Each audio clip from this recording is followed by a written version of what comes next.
Hey everyone, Chris here. Hope that you all had a good weekend, and let's start the week by looking at how to improve our speaking to a band 7 level or above.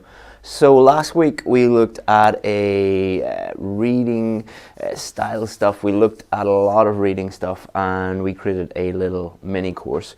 So a lot of you asked for help not only with reading but help with speaking. So that's what we're going to do in today's lesson. What we're going to focus on all this week is speaking. So Monday we're going to look at part 1, which is today.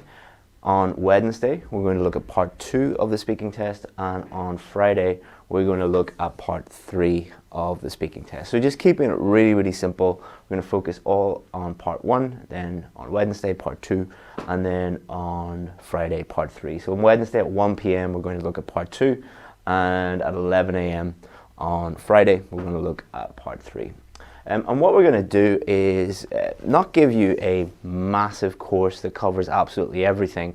What I decided to do is just distill down into a very, very digestible, easy to digest 20 minutes or something like that, so that you can look at it and get the absolute essentials that you need in order to improve. So we're not going to waste your time with anything that's not relevant, and we're also going to make everything as interactive as possible. So instead of you just sitting back and watching a video and not really learning anything, we're going to make everything as interactive as possible to get you to contribute to the lessons so that you can activate your brain a little bit and learn from the lessons as well. So part 1. So what we're going to look at in this lesson is, first of all, what is part 1, and what is the rationale behind the style of questions and what the examiners are going to be asking you, what the examiners are going to be thinking about, and importantly, what we're going to look at secondly is what not to worry about. Because if you look at YouTube or Facebook or just Google speaking part 1, you'll find a lot of misinformation. You'll find a lot of things that people say are really, really, really important when they're not important at all, like contribute 0 to your score. So it's really important that you understand what not to worry about so that you can focus on the things that will actually improve your score, because one of the keys to success is focusing on the things that will improve your score and ignoring the things that don't improve your score. We're going to look at some common mistakes. So what I'm going to do is I'm going to get Justin, who's here with me, to ask me some random questions. I haven't told him which questions to ask or anything like that. He's going to throw these questions at me and I'm going to pretend to be a student making some of these common mistakes, and in the comments you guys are going to tell me which common mistakes I'm making. Then we're going to look at the flip side of that, which is he's going to ask me more questions and I'm going to try and demo what a good student would do, or what a student at a 7, 8 or 9 would be doing, and then from that we'll take some best practices, so things that you should be thinking about, things that you should be doing on test day. Finally, we're going to give you a PDF download with lots of the common topics that you'll get in part 1 of the speaking test, and some sample answers for those. Not to be copied, of course, but just so you can give you an idea and solidify the things that we've been talking about today. So, what is part 1? It's really, really, really important that you understand that part 1 is about you. Why am I saying that? Why is that important? Well, one of the common things that students say about the speaking test is, and maybe you've even asked this question already in the comments, I can't see the comments, but I wouldn't be surprised if somebody said this: what happens if they ask me about something I know nothing about or I can't talk about? Well, all of the questions are about you, so it's impossible to get them wrong because they're asking about you. So the best thing that you can do for part 1 is just answer the questions naturally, how you would speak to a friend or a colleague or a teacher if they asked you one of these questions, because they're just normal everyday questions that they might ask you about you.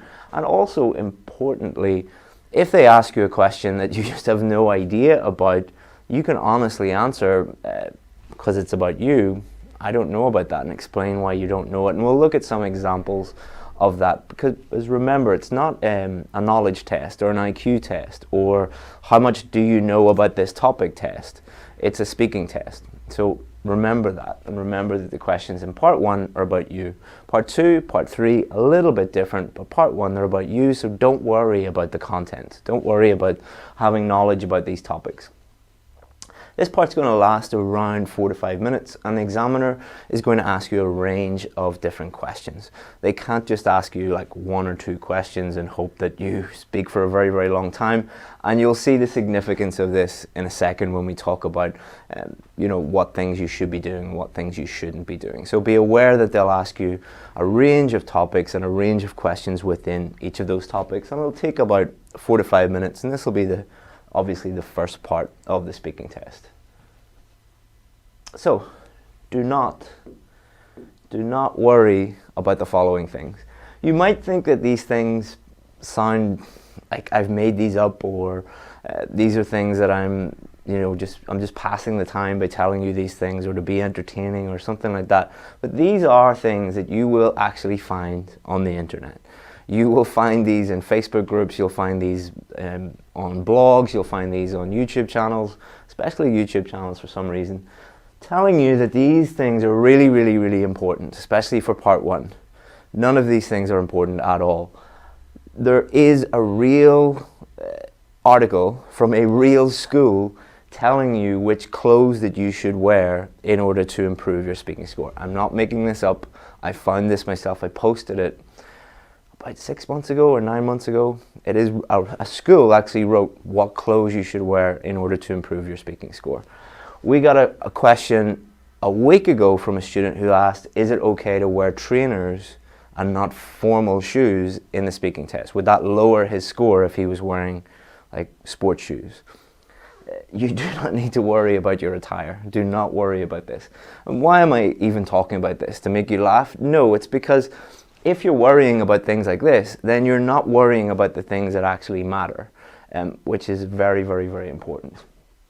Do not worry at all about how you greet the examiner. There are whole YouTube videos dedicated to how you greet the examiner. It does not matter. It really, really, really does not matter at all how you greet the examiner. When you're greeting the examiner, the test is not going on. The test does not start until part 1 starts and you've already greeted the examiner. So like, obviously you don't want to go in and punch the examiner in the face or anything like that, but like, you know, under normal circumstances you're not going to do that. So you'll be absolutely fine. Greet the examiner in the same way you would greet anybody else. Yeah, that's all you have to worry about. And if you greet him like incorrectly, I don't think there's any incorrect way of doing that. It really doesn't matter. Again, don't waste 15 minutes. I saw a 15-minute YouTube video on how to greet the examiner. Do not waste 15 minutes of your time talking about that. Also, you'll see a lot of people asking, like, did I get a low score because my body language wasn't right, or because my eye contact wasn't right, or because I didn't use enough hand gestures or too many hand gestures? Like, you'll get a lot of students coming into the test and like they'll maintain eye contact with you for a very, very long time, and they'll do weird things with their hands. You're like, oh, okay, it's not the student's fault. It's because the teacher told them that these things are important. They're not important at all. Why? Because these things have nothing to do with your ability to speak English. It doesn't matter what your body language is like. It doesn't matter what your eye contact is like. It doesn't matter what your hand gestures are like. They don't contribute to your score in any way.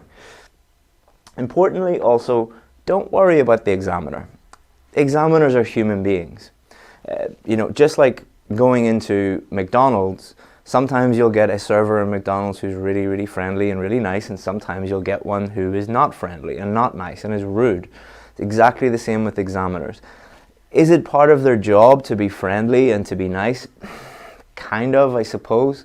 But really their job is to listen to you and give you an accurate score on your speaking test. That is their job. That's the most important thing that they need to do. We will get a lot of emails from people saying, I think I failed my test because my examiner didn't like me.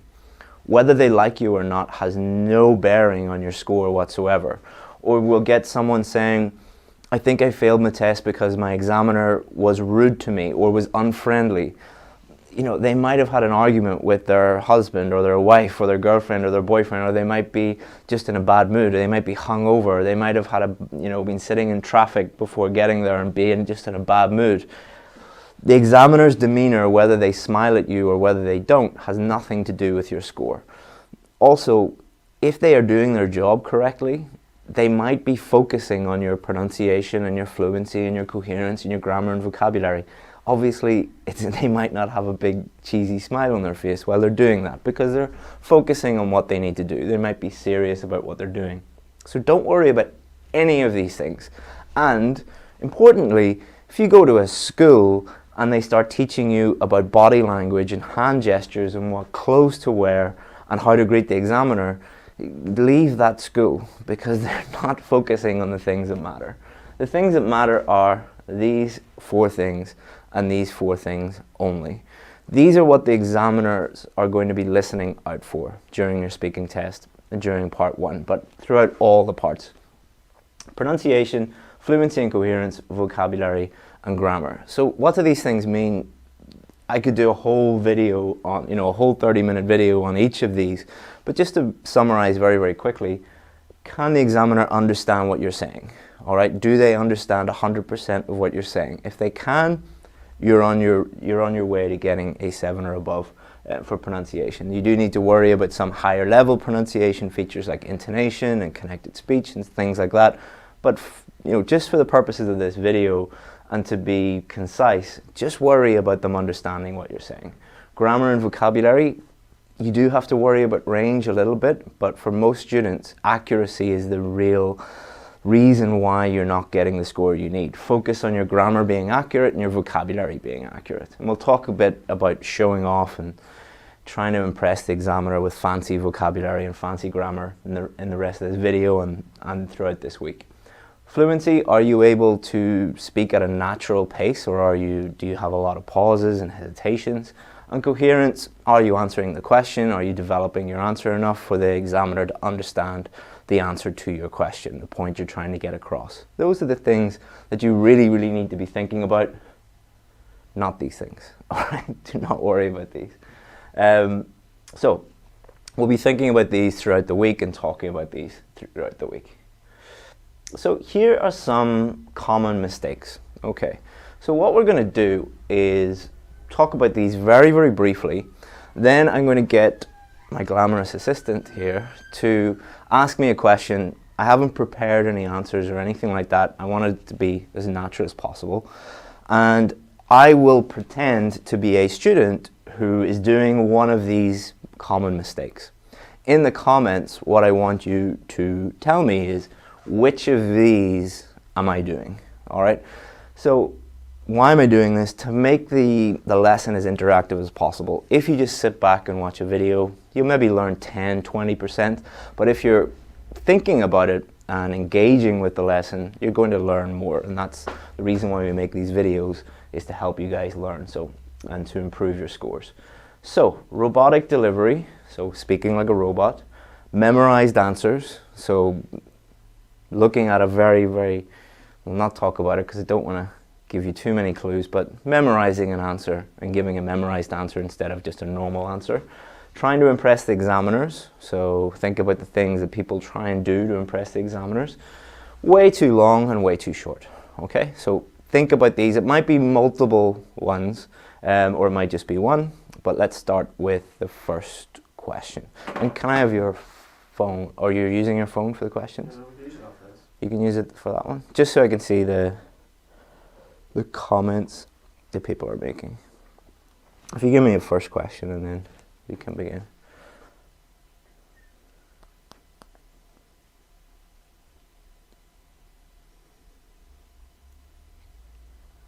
What are your favorite websites? My favorite website is IELTS Advantage because it helps me with my IELTS scores. Okay, so that's the first one. What do you think would be the problem with that one? So Justin asked me, what's my favorite website? And I said, my favorite website is IELTS Advantage because it helps me with my IELTS scores. Which of these things do you think is the problem? In the comments, let me know. Okay, so it's pretty obvious. It's too short.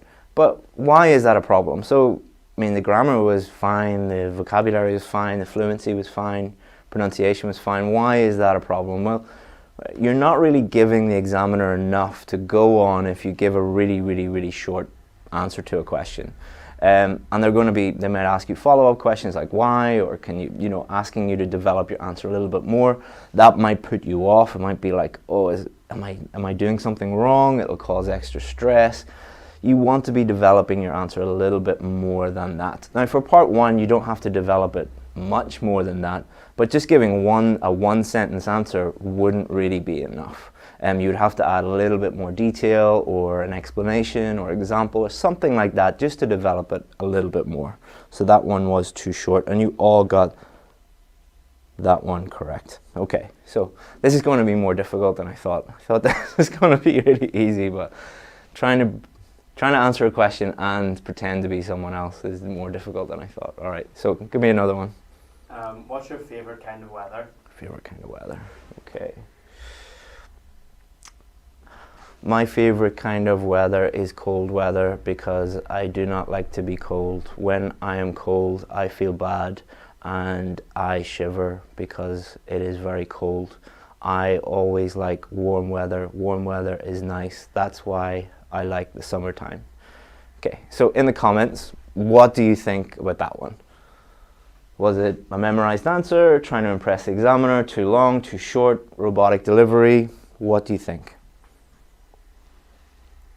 Have a look again in the comments. Trying to impress the examiner? Definitely not.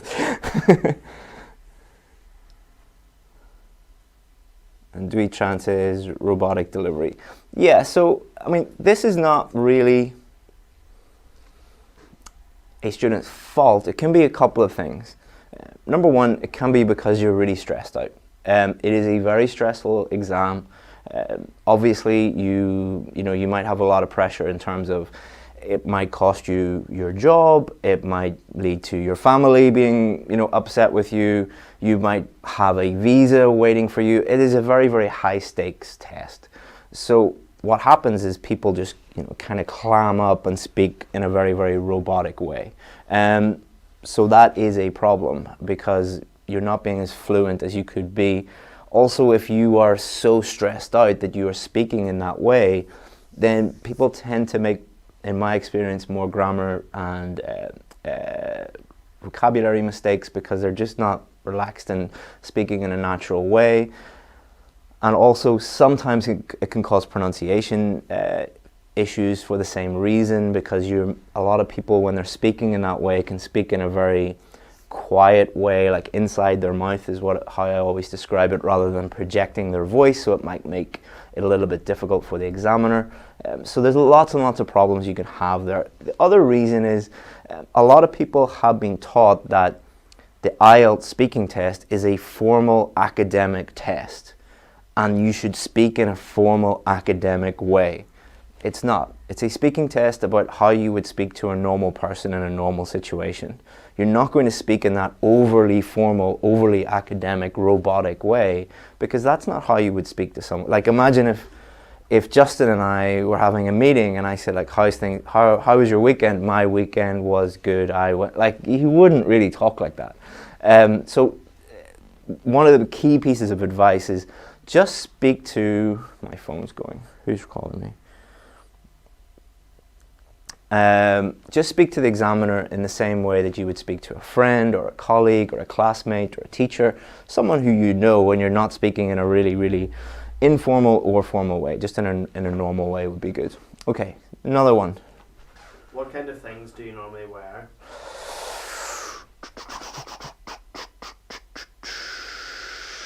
Okay, so you could say that I'm a real fashionista.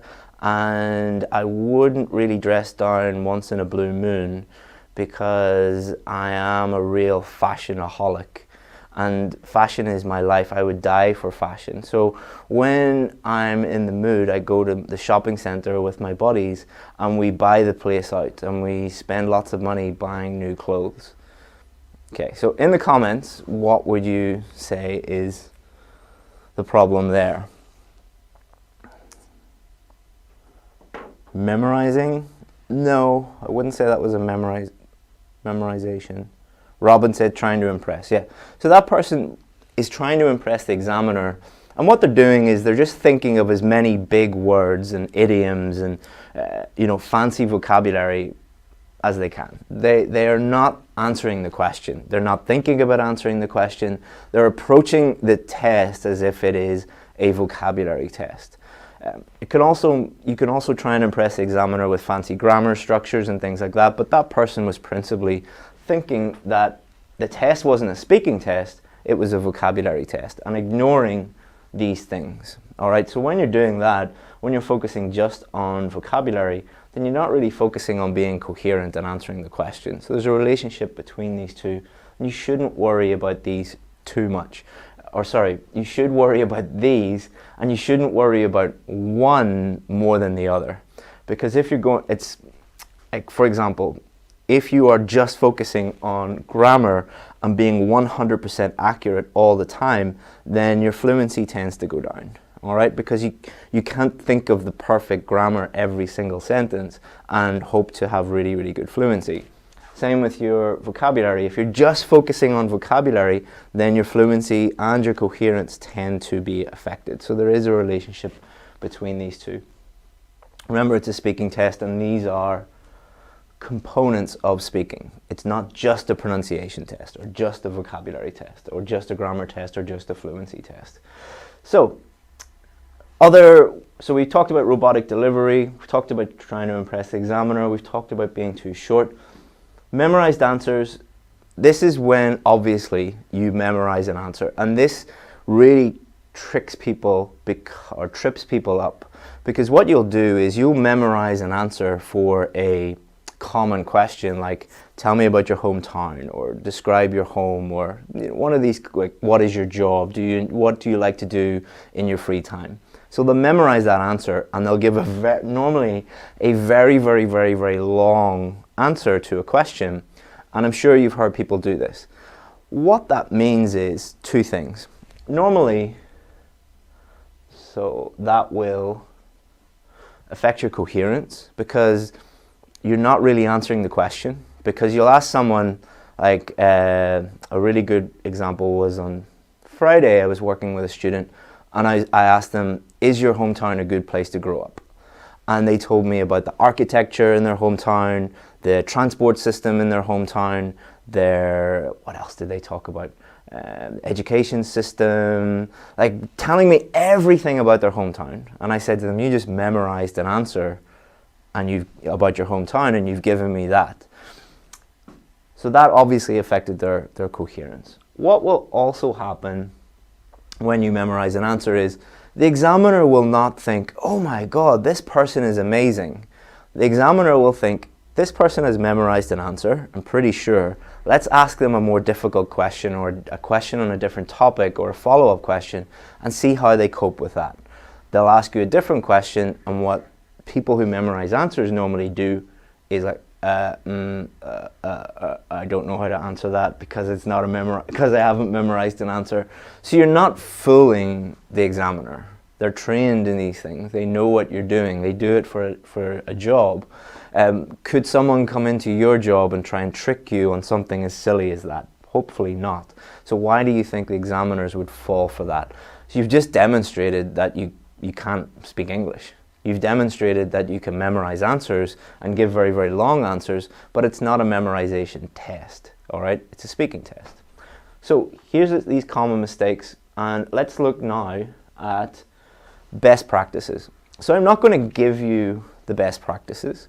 What I'm going to do is I'm going to ask Justin again to ask me some questions. I'm going to pretend that I am a student in the test, all right? And I'm going to answer them as best I can.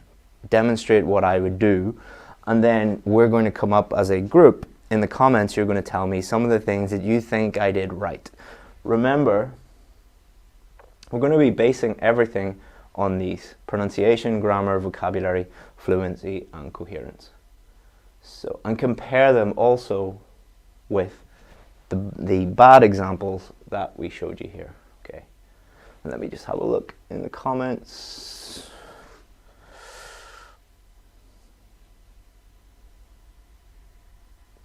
Okay, good. Question, please, examiner. What's your favourite food? I would have to say, hands down, my favourite food is steak. So my wife cooks this for me every Friday. Normally I go for a workout and been lifting weights and running around, and I'm really, really hungry. So what I get is steak with chips, mushrooms and onions, and I just feel fantastic after I have that, and normally I have a little glass of red wine to go along with that as well. So in the comments, tell me some of the things that you think I did well, and so how could we create some best practices in the comments.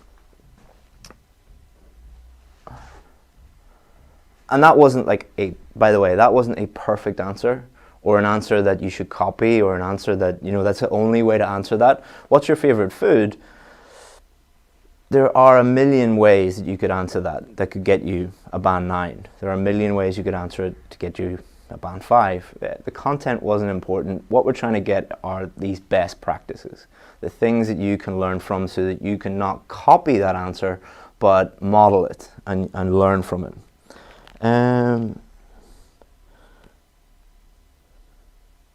Okay, so let me get my pen. So, natural.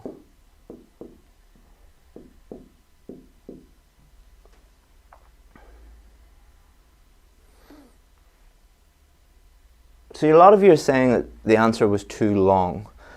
There is not really. So what a lot of people learn from teachers and from online resources is that you should use a set number of sentences. That, like, you should say 3 sentences, or you should say a set number of words, like it should be 50 words long. That is not how you should think about it. You should think about the answer as, how can I answer this question naturally? If somebody asked me this question under normal circumstances, how would I answer it? Don't be thinking of number of sentences or anything like that. So a reason. So put explanation here.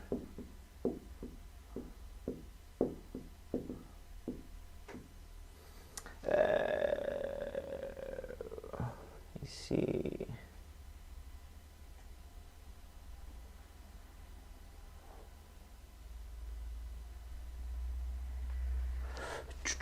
So good coherence, which I think what you mean is that I actually answered the question. I got to the point and I answered it fully. So developed. Yeah, good answers. Specific.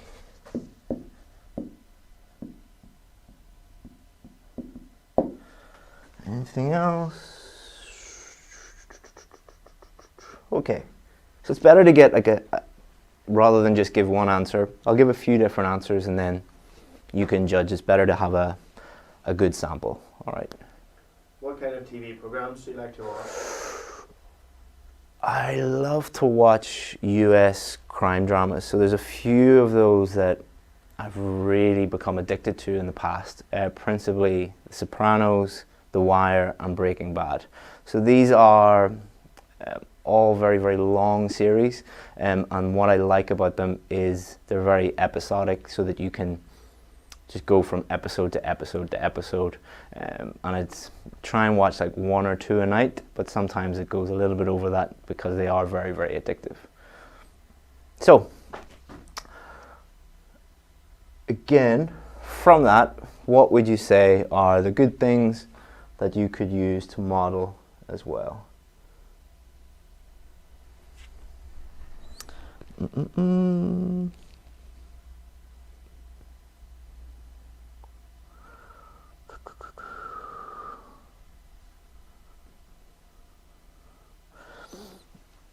Someone said the idea generation was good. I wouldn't really say idea generation for the speaking test so much, because remember, part 1 is about you. You can't get it wrong. So you're not thinking of an idea like making something up really. What you're doing is just talking honestly about what you're, like, that was my favorite food. Those were my favorite TV programs. And those are much, much easier to talk about than to make something up, like to generate ideas. Sometimes you'll have to do that, but most of the time it's better just to speak naturally. A little pause for thinking. Yeah, so fluency does not mean speaking without pausing ever.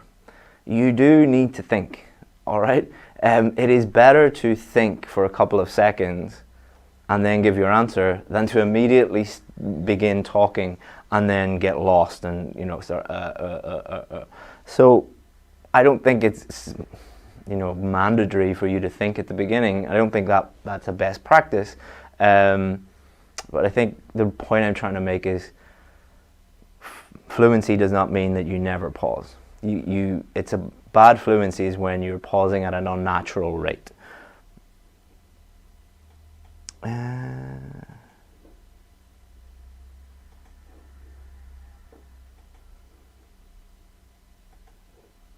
Examples.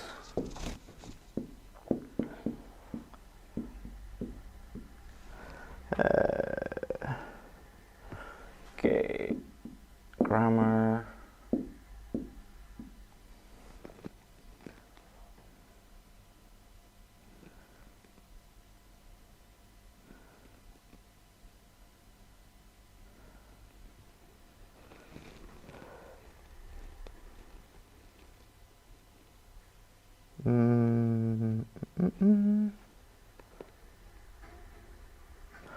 I'm fluent, okay.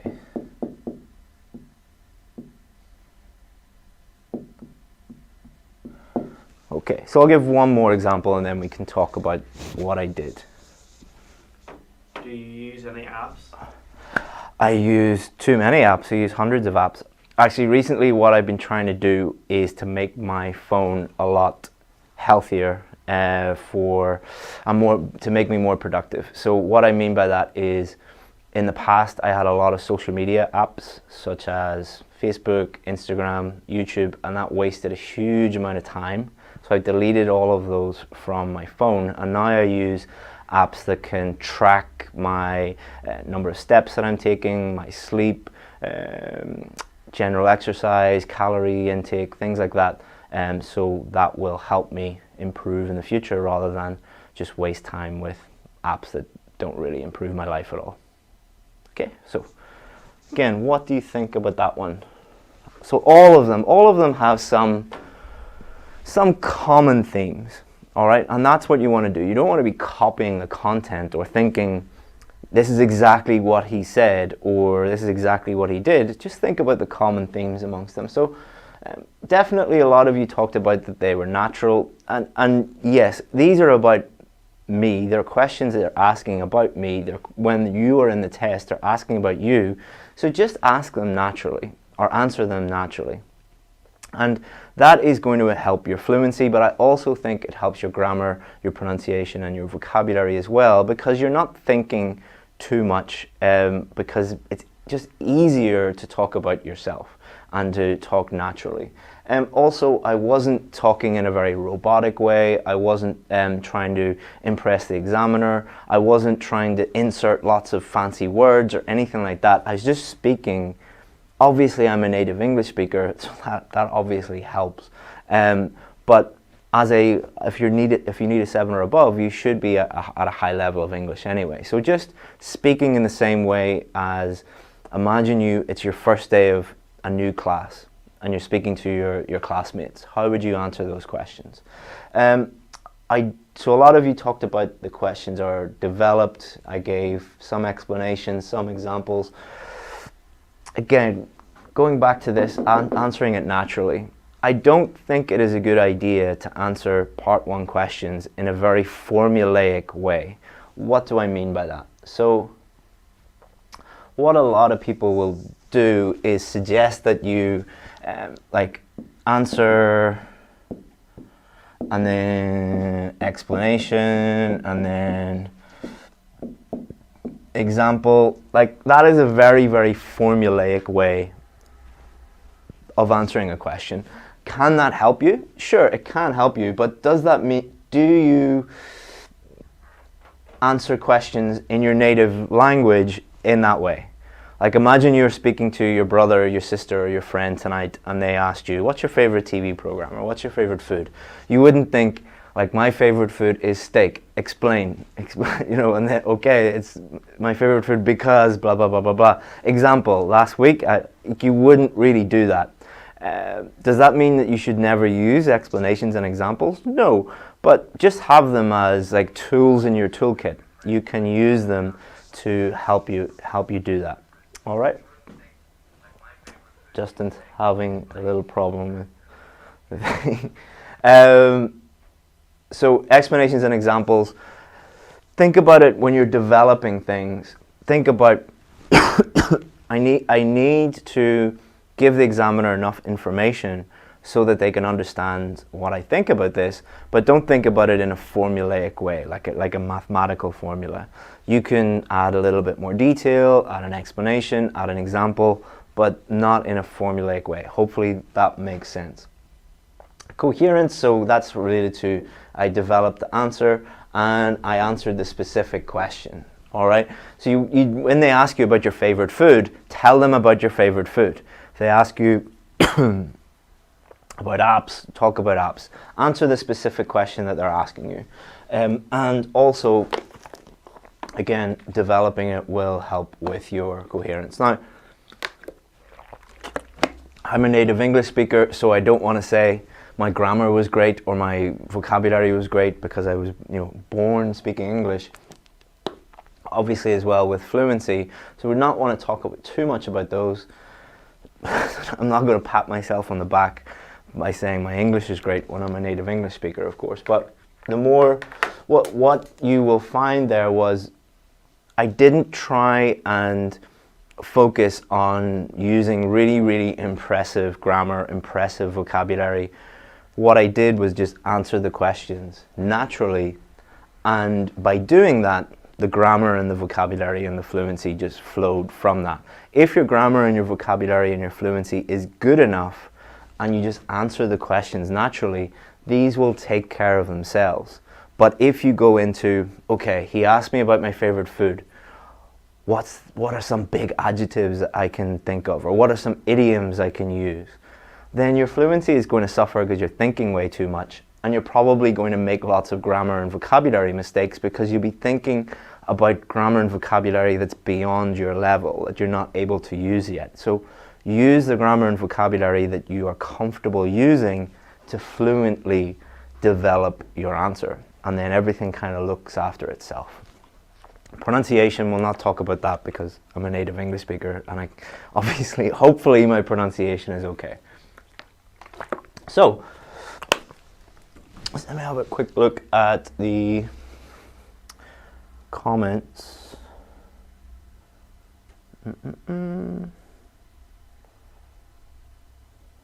Good.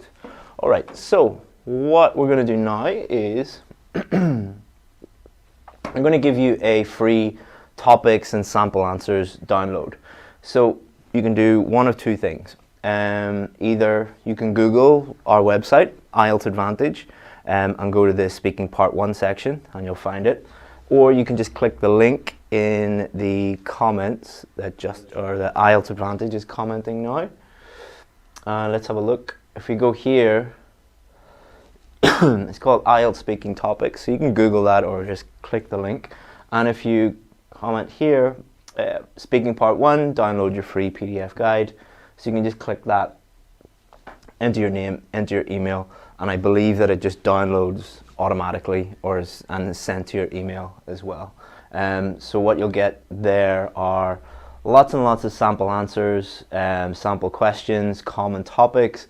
Again, you're not going to copy these. These are not so you can copy them. These are not so you can take the, even taking the vocabulary and stuff, what you can learn from it.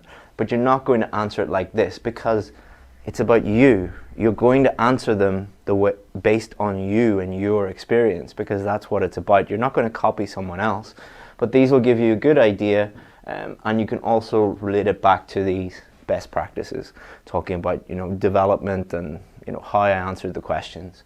So that will help you out. So the link is,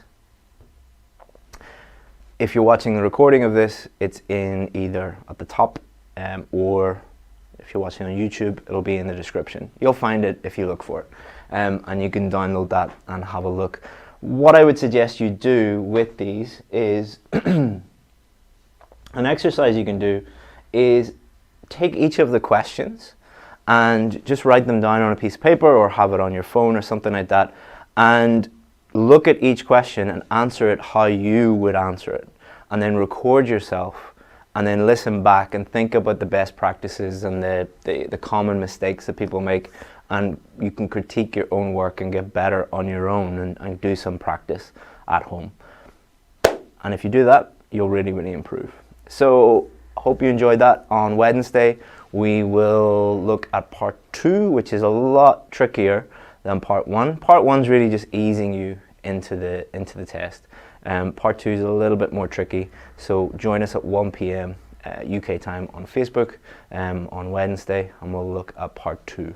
So let me have a quick check, see if there are any. A lot of you are asking, how can I improve speaking? Can I work with you? Can you help? Can you critique my speaking? If you do want help with speaking or writing or listening or anything, I think an easy way to do this, just comment speaking in the comments if you want one of our team to contact you and to talk about how we might be able to help you with your speaking. They'll just send you a message on Messenger. We can't guarantee that we'll be able to help everybody, but if you do that, just comment speaking. Either on Facebook or if you're watching this on YouTube, just comment the word speaking and we will we'll get in touch with you.